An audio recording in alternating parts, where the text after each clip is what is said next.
जीवन गाथा पीर सखी सरवर लखदाता जी। अरब देश के बगदाद शहर में बहुत ही करनी के फकीर हुए हैं। उनमें से एक फकीर हुए हैं सैयद उमर शाह जी, जिन्होंने 40 साल तक रसूल करीम सल्लल्लाहु अलैहि वसल्लम जी के रोजा मुबारक पर सेवा की। उनके चार बेटे थे, सैयद जैनुल अबिदीन, सैयद हसन, सैयद अली और सैयद जफर। एक दिन सैयद उमर शाह जी का अकाल चलना कर गए। उनके बाद उनकी गद्दी पर उनके बड़े बेटे सैयद जुनैल आबिदीन जी को बैठाया गया। सैयद जैनुल आबिदीन जी ने बगदाद शहर में गरीबों, मजबूरों और जरूरतमंदों की 22 साल तक सेवा की और इसी दौरान उनकी शादी बगदाद शरीफ की बीबी अमीना जी से हुई। इनके तीन बेटे हुए, सैयद दाऊद, सैयद महमूद, सैयद सहारा।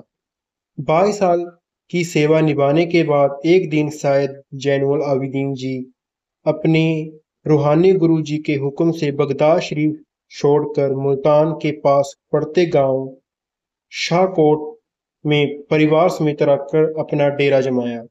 यहाँ आए अभी थोड़ा समय ही बीता था कि बीबी अमीना जी स्वर्ग सिधार गई। उनकी मौत के बाद वहां के नंबरदार पीर अरहान ने अपनी बेटी आयशा जी की शादी सैयद जैनुल आबिदीन जी की से कर दी। इस शादी से आपके दो बेटे पैदा हुए। बड़े बेटे का नाम सैयद अहमद सुल्तान लखदाता जी और छोटे बेटे का नाम सैयद अब्दुल गानी खान डोडा रखा गया। जब लखदाता जी का जन्म होने वाला था तो दाई नूरा को बुलाया गया, जो कई सालों से आंखों से अंधी थी। जब लखदाता जी का जन्म हुआ उस वक्त एक बहुत अजीबोगरीब करिश्मा हुआ। जैसे ही दाई नूरा ने आपको छुआ, आपकी शो प्राप्त होते ही अंधी दाई नूरा की आंखों में रोशनी आ गई और उसे सब दिखाई देने लग पड़ा। उसकी अंधेरी जिंदगी फिर से रोशन हो गई। दाई नूरा ने सैयद जैनुल आबिदीन जी से कहा, हजूर, आपके घर में खुदा ने अल्लाह ने जन्म लिया है। माता आयशा जी के कहने पर सैयद जैनुल आबिदीन जी ने दाई नूरा को जुवार कर भरा घड़ा बधाई के रूप में दिया।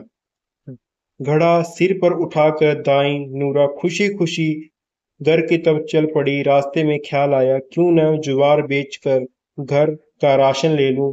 यही सोचकर दाई नूरा वनिये की दुकान की ओर गई और जैसे ही उसने घड़ा सिर से उतारकर जमीन पर रखा तो दाई नूरा और वनिया हैरानी से घड़े को देखकर ते ही रह गए।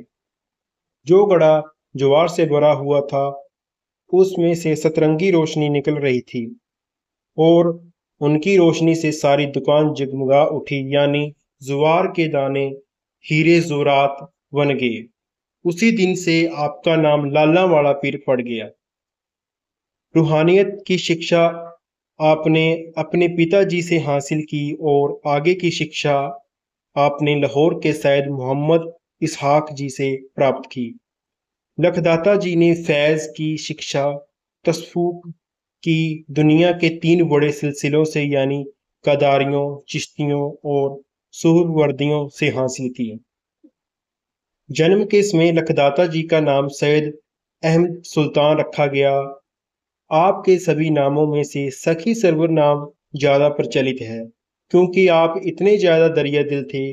जो अभी आपके पास आता कैसी भी मुराद लेके आता, चाहे वो धर्म के प्रति होती, चाहे वो दुनियादारी की मुश्किल के प्रति होती, आप सभी मुश्किलों का हल एक ही पल में कर देते थे।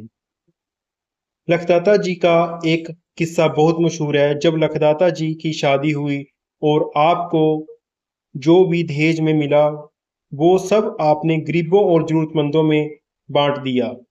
आप बहुत ऊंचे ख्यालों और गरीबों का ध्यान रखने वाले पीर थे, या यूं कहो कि दानशीलता और रूहानियत आप में कूट कूट कर भरी हुई थी।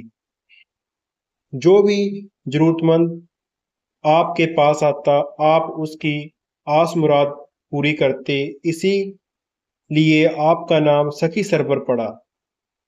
यह बात उसमें से लेकर आज तक अटल है। कोई भी सवारी चाहे किसी भी मजहब की हो, अगर सच्चे दिल से कोई भी मुराद लेकर आपके दरबार में आता है तो उसकी आस मुराद जरूर पूरी होती है। लखदाता जी ने अपने जीवन का काफी समय धोकल में गुजारा और बाद में आप शाहकोट में आ गए और यहीं पर आपने सैयद अब्दुल रजाक की बेटी से शादी की और आपके एक बेटा भी हुआ जिसका नाम सैयद सिराजुद्दीन रखा था।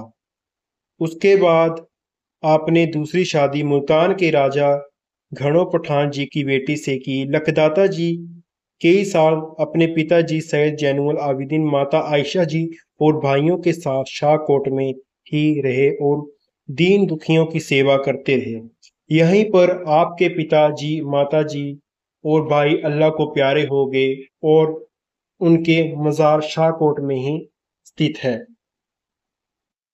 एक के बाद एक करके आपके सभी रिश्तेदार अल्लाह को प्यारे हो गए और आपने शाहकोट को छोड़ने का मन बना लिया और एक दिन आपने शाहकोट छोड़ दिया और गांव निगाह की तरफ रवाना हो गए जो मुल्तान से लगभग 60 को दूरी पर है।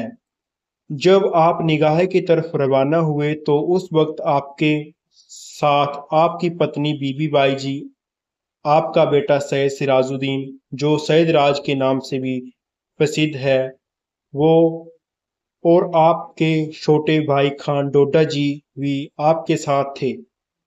इनके अलावा आपके साथ आपके 4 साथी भी थे। वहीं पर 4 साथी जो 4 यार, मियाँ नूर जी, मियाँ मोहम्मद इसाक जी, मियाँ उस्मान जी और मियाँ अली जी, वो भी आपके साथ निगाह चल दिए। लखदाता जी ने शाहकोट छोड़ा तो उन्होंने अपना सब कुछ वहीं छोड़ दिया था। यहाँ तक कि सारे खेत खलियान सब ऐसे ही छोड़कर निगाह आ गए थे।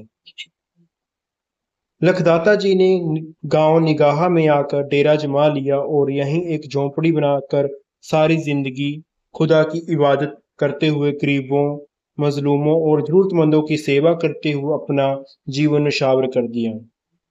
एक बार लखदाता जी ने कुछ राहगीरों को अपने मुख रविंद से वचन किया था कि चाहे कोई भी फकीर हो या चोर, राजा हो या रंक, एक दिन सबको यह दुनिया छोड़कर जाना है।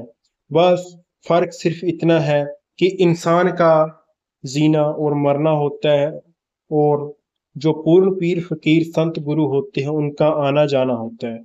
वो अपनी मर्जी से आते हैं और अपनी मर्जी से जाते हैं। उन्हें कोई मार नहीं सकता, वो अमर होते हैं। सखी सरवर जी, लखदाता जी, लाला वाली सरकार अपने मुरीदों में खैरते बांटते हुए इस नाशवान दुनिया को अलविदा कह गए, सचखंड में जा विराजे।